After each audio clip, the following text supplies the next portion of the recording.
Salam inspirasi. Ada orang yang meneliti kutu-kutu, namanya kutu loncat. Nah, kutu-kutu ini dimasukkan dalam toples, namanya kutu loncat. Dia melompat-lompat sehingga menimbulkan bunyi riuh.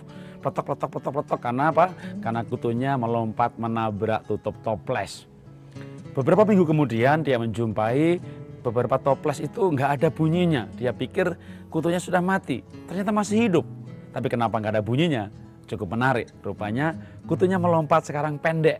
Jadi kepentok-pentok itu menyakitkan, maka dia menyesuaikan diri supaya nggak kepentok. Dia melompat pendek. Dan ketika toples-toples itu dibuka, dia tetap melompat pendek. Cukup waktu, ya, cukup waktu dia rupanya menyesuaikan diri ini akhirnya jadi kebiasaan lompat pendek. Ketika tutup dibuka, lompatnya tetap pendek. Dia nggak tahu kalau tutupnya dibuka. Bagaimana supaya kutu itu mau melompat keluar, ya dibuang aja atau disuntak keluar begitu ya. Nah, sering kehidupan kita seperti ini. Kita gagal.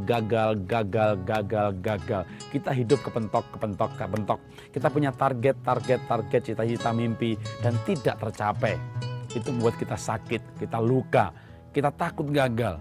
Karena pengalaman gagal itu menyakitkan. Akhirnya banyak orang menyesuaikan diri targetnya diturunkan. Dia hidup tidak berani punya cita-cita atau keinginan yang cukup tinggi. Dia menyesuaikan diri.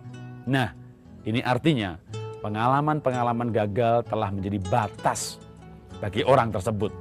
Dia membatasi dirinya dengan peristiwa-peristiwa atau kegagalan masa lalu. Padahal ini sebenarnya logika yang tidak benar. Karena apa yang terjadi tidak selalu menunjukkan diri kita. Tapi apa yang terjadi sering bahkan Tuhan izinkan sebenarnya untuk mendatangkan kebaikan bagi kita. Jadi kita harusnya bisa lebih berani atau berpikir lebih praktis dan logis dalam arti yang sudah terjadi ya sudah. Tetap beranilah punya mimpi dan cita-cita yang besar, yang tinggi. Ya, jangan biarkan masa lalu itu menghalangi kita untuk tidak berani melangkah. Karena sebenarnya gagal itu biasa. Hanya pecundang yang takut gagal. Seorang pemenang, mental pemenang adalah orang yang menganggap kegagalan itu biasa. Toh semua orang juga pernah gagal. Jadi kalau semua orang pernah gagal, lalu kenapa kita harus malu dengan kegagalan? Atau kenapa kita harus berkata atau berpikir bahwa saya tidak mungkin berhasil karena pernah gagal? Saya tidak mungkin naik lebih tinggi lagi karena kepentok-pentok. Percaya saya bahwa batas itu sering sudah tidak ada lagi. Dengan berjalannya waktu, usia, kedewasaan, kematangan, atau perubahan ekonomi, politik, batas sudah nggak ada. Tapi banyak orang berpikir bahwa masih ada batas. Dan batas itu sebenarnya ada di pikiran Anda. Kalau Anda berpikir bahwa hal-hal tertentu membatasi Anda, maka itulah batasnya. Jadi mari kita berpikir bahwa kita sebenarnya Tuhan ciptakan dengan kemampuan yang luar biasa, segambar dengan rupa Tuhan.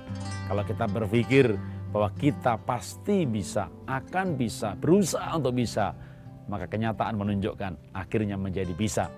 Jadi jangan biarkan kegagalan yang pernah terjadi menjadi batas bagi Anda. Raihlah sukses. Salam dahsyat.